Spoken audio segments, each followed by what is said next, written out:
Well, thank you, Rebecca. I really appreciate those kind words. I have to tell you that early on in my teenage years, this was the era of John Fitzgerald Kennedy and the great inspiration that he provided for my generation. And he was a model for me. And I remember as a junior in high school that terrible day, November 23rd, when he was assassinated. But his inspiration for public service and for the possibilities of what this country could do, combined also with the fact that we grew up in the Baptist church, and I know it's an extremely conservative place today, but at the time there was a real emphasis on the social gospel, and Matthew 25, which you do unto the least of these, my brothers, you do also unto me, and what we as human beings could do for one another, and we had a responsibility to do that, and then that was just lasered into my brain by President Kennedy. And with his emphasis on physical fitness, too, and on what we could do for our country, it did give me a drive. And that along with being growing up a Baptist and feeling like I had a call to preach at an early age, sent me to Baylor University. It's the flagship of the Southern Baptist Convention. It's a leading research institution, an incredible university today. It then gave me a further grounding in the responsibility toward my fellow human beings and in perfecting really a more perfect union, our social structure.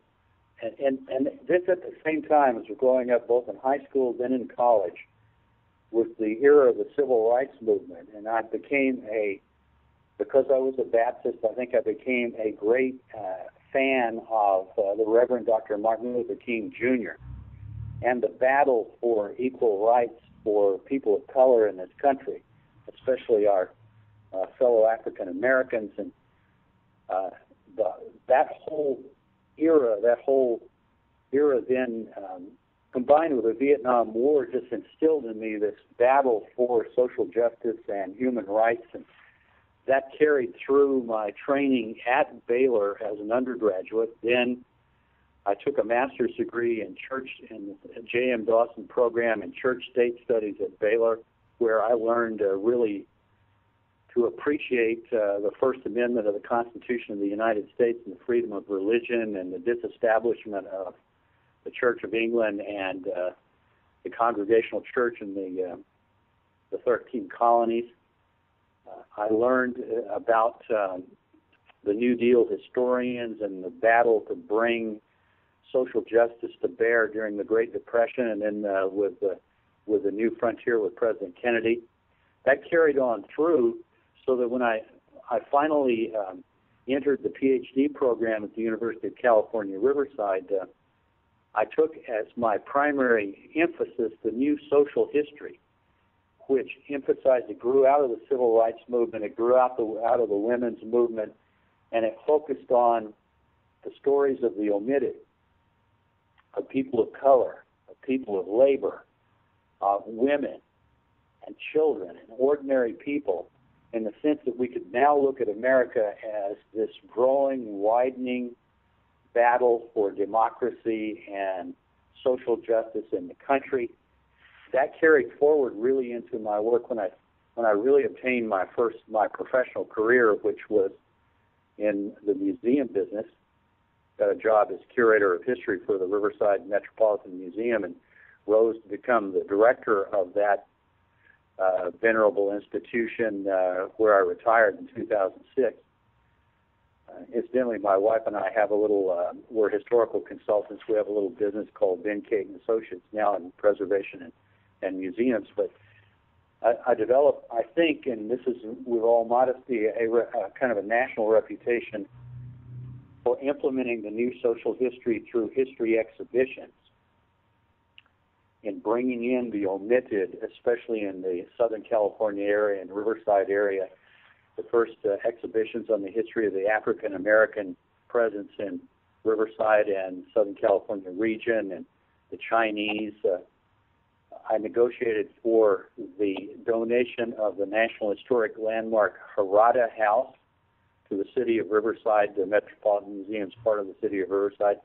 and we're now the custodians of that national landmark house, which commemorates the contributions of Japanese Americans, both in battling the alien land law under the 14th Amendment, and then their internment during World War II, and their return to claim the house after the war. It's a National Historic Landmark, and then the fight to incorporate our Latino community, a Mexican American community, and make them a part of the total story of Riverside in this area. It's part of that new social history.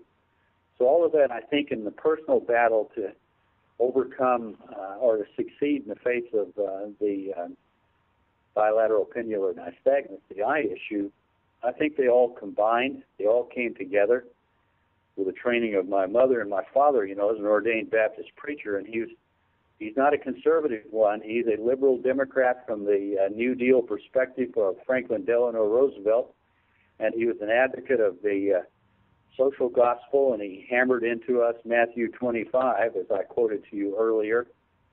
We got that. That was all sort of accumulated into our head, and then my wife Kate is simpatico.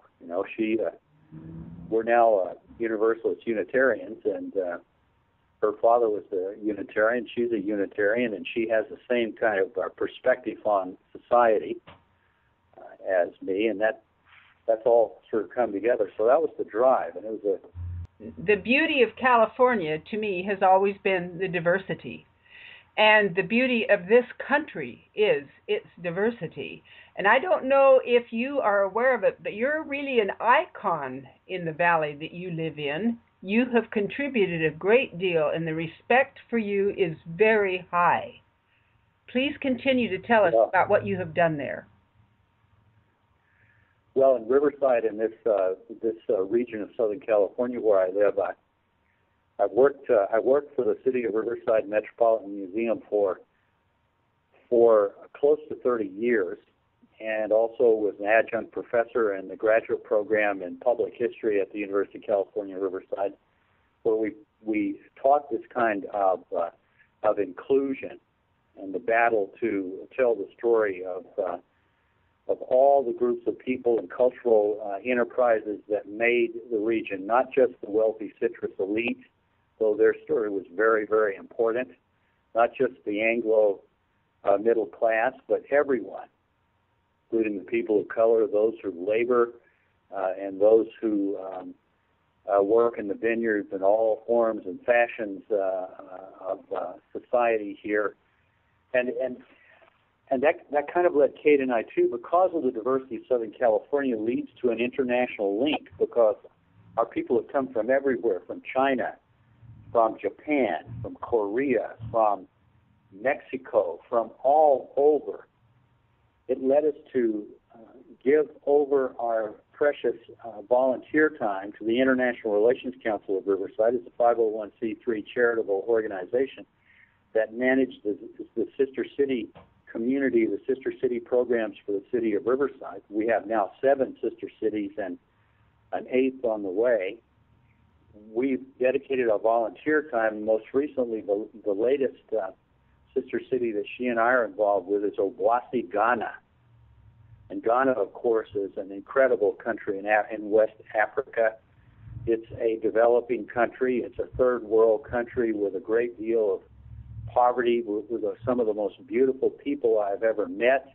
They have links to Riverside because there are students here at La Sierra University in Riverside and the University of California. And we are working with them now through a Gates Foundation grant to bring medical services to the city of Obuasi through Project Cure, and bringing 2 ambulance vehicles to them and customized medical supplies for the hospital. So that's what we're doing in our volunteer time. But the city of Riverside assists in the sense that the mayor's office throws its support behind us, that is without money now, because there's no money in cities and counties of the state of California, but they certainly are committed to the principle and the efforts that we're conducting. When I was curator, and then director of the Metropolitan Museum in Riverside, we engaged in a number of international exhibitions to commemorate or to continue this kind of cultural exchange and understanding, try to bring understanding of and citizen diplomacy to Riverside in Southern California. I took a 10,000 square foot exhibition from our museum to the Metropolitan Museum of Sendai, Japan, which is our sister city of over 50 years. And Sendai is a city of 1.5 million people now on the north coast, eastern coast of Japan, and they far exceeded Riverside in population and modernization, probably.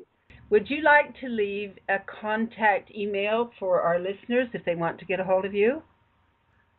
Yes, I wouldn't mind doing that, Rebecca. You can, your listeners can reach me at vincate@att.net, and I'll spell that for you. That's vincate@att.net. You can reach me there, and I'm also on Facebook. Thank you so much, Dr. Vincent Moses, for joining us. We have really enjoyed every minute of it. You're wonderful. No, thank you very much. It's been a privilege and an honor to be on your program. You're wonderful, and it's our honor. We are truly honored because you are an inspiration. You can see more with your alleged impairment with your eyes, and I say alleged because you see more with your heart than most people do. Thank you so much for joining us. Bye-bye. Thank you, our listeners, for listening, because without your listening audience, we would not have the inspiration and the incentive that you have given us for providing this program.